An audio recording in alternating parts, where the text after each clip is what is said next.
Hi friends, welcome to Surya's kitchen. இன்றைக்கி இந்த வீடியோவில் ரொம்பவே சூப்பரான டேஸ்ட்டில் ரசம் எப்படி பண்ணுந்தாங்க பார்க்க போகிறோம். இந்த ஒரு பொருள் சேர்த்து நீங்கள் ரசம் செஞ்சு பாருங்கள். நம்ம ஹோட்டலில் கல்யாண வீட்டில் சாப்பிட்ற மாதிரியான டேஸ்ட் உங்களுக்கு கிடைக்குங்க. ரொம்பவே சூப்பராக இருக்கும். என்னதான் நம்ம வீட்டில் பார்த்து ரசம் வச்சாலும் சில சமயத்தில் ரசம் டேஸ்ட்டாக வராதுங்க. இந்த மெத்தடில் செஞ்சு பாருங்கள், சூப்பராக வரும். அதுக்கு நான் ஒரு நெல்லிக்காய் அளவுக்கு புளியை தண்ணியில் ஊற போட்டிருக்கேங்க. இது ஒரு 10 நிமிஷம் ஊறட்டும். இது ஊறுறதுக்குள்ளார ஒரு மிக்ஸி ஜார் எடுத்துக்கோங்க. அதில் 1 டேபிள் ஸ்பூன் மிளகும் 1 டேபிள் ஸ்பூன் ஜீரகமும் சேர்த்துக்கிறேங்க. இது கூடவே ஒரு 10 பல் அளவுக்கு பூண்டு சேர்த்துக்கிறேங்க.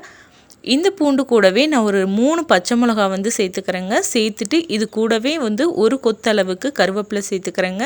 சேர்த்துட்டு இதை கொரப்பாக இந்த மாதிரி அரைச்சி எடுத்துக்கோங்க. நெக்ஸ்ட்டு நம்ம ஊற வச்சுருந்த புளி நல்லா ஊறிடுச்சுங்க. அதை நம்ம நல்லா கரைச்சி எடுத்துக்கலாம்.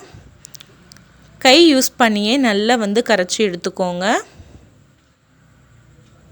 இப்போ புளியை பார்த்திங்கன்னா நம்ம நல்லா கரைச்சி எடுத்தாச்சுங்க. இப்போ இது கூட 3 பழுத்த தக்காளி பழம் சேர்த்துக்கோங்க. தக்காளி பழம் நல்ல பழுத்த பழமாக பார்த்து எடுத்துக்கோங்க. தக்காளி பழமும் சேர்த்து அதையும் நல்லா கரைச்சி விட்டுக்கோங்க. தக்காளி பழம் உங்களுக்கு கரைக்கிறதுக்கு கஷ்டமாக இருந்தது அப்படின்னா கல்லுப்பு சேர்த்து கரைச்சிங்கன்னா ஈஸியாக கரைஞ்சிருங்க. இப்போ நான் இது கூட 1 டேபிள் ஸ்பூன் அளவுக்கு கல்லுப்புங்க, 1 டீஸ்பூன் அளவுக்கு சர்க்கரை சேர்த்துக்கிறேங்க.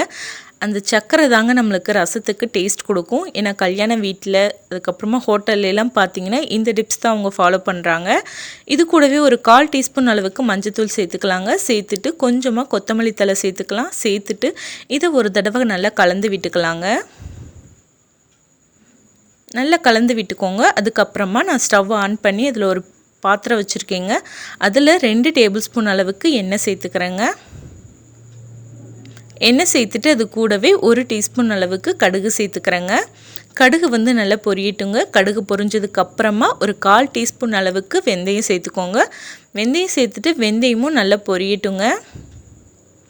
அடுப்பை வெந்தயம் நீங்கள் சேர்க்கும்போது மீடியம் ஃப்ளேமில் வச்சுக்கோங்க, இல்லைன்னா சீக்கிரம் கரிஞ்சிடும்.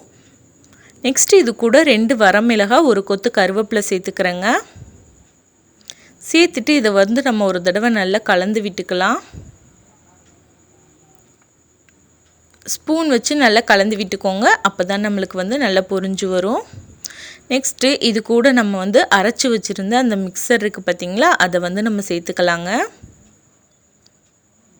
சேர்த்துட்டு அதையும் நல்லா கலந்து விட்டுக்கோங்க. எண்ணெயில் நல்லா வதக்கிக்கணும். நல்லா இந்த மாதிரி எண்ணெயில் வதக்கிக்கோங்க. ஒரு நிமிஷம் நீங்கள் வதக்கினா போதுங்க. அதுக்கப்புறமா நம்ம கரைச்சி வச்சுருந்த அந்த புளி கரைசல் தக்காளி கரைசலை சேர்த்துக்கோங்க. ஊற்றிட்டு இதில் கடைசியாக உப்பு இருக்கான்னு செக் பண்ணி பார்த்துக்கோங்க. உப்பு பத்தலைனா மட்டும் கொஞ்சமாக சேர்த்துக்கோங்க. ஒரு தடவை நல்லா இந்த மாதிரி கலந்துக்கலாங்க. கலந்துட்டு இப்போ இது கூட தேவையான அளவுக்கு பெருங்காயத்தூள் சேர்த்துக்கலாம். பெருங்காயத்தூள் ரசத்துக்கு எப்போவுமே நீங்கள் கடைசியாக சேர்த்துக்கோங்க. அப்போ தான் ரசம் நல்ல வாசனையாக இருக்கும். நான் ஒரு 1/2 ஸ்பூன் அளவுக்கு பெருங்காயத்தூள் சேர்த்து நல்லா கலந்து விட்டுக்கிறேங்க.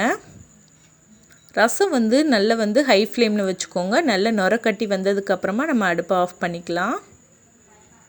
இப்போ பார்த்தீங்க அப்படின்னா எனக்கு ஒரு 2 நிமிஷம் ஆயிடுச்சு. ரசம் நல்லா நுர கட்ட ஆரம்பிச்சிருக்குங்க.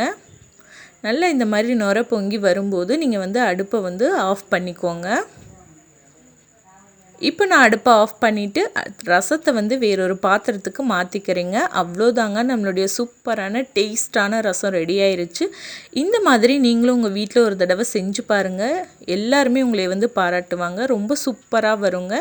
இந்த ரெசிபி உங்களுக்கு பிடிச்சிருக்குன்னு நினைக்கிறேன். பிடிச்சிருந்தால் லைக் பண்ணி ஷேர் பண்ணுங்கள். இப்போ தான் நம்ம சேனலை நீங்கள் புதுசாக பார்த்துட்ருக்கீங்க அப்படின்னா மறக்காமல் சப்ஸ்கிரைப் பண்ணி பக்கத்தில் இருக்க பெல் சிம்பிளை கிளிக் பண்ணிக்கோங்க. இது போல் வேறொரு சூப்பரான ரெசிபியோடு நான் உங்களை மீட் பண்ணுறேன். நன்றி.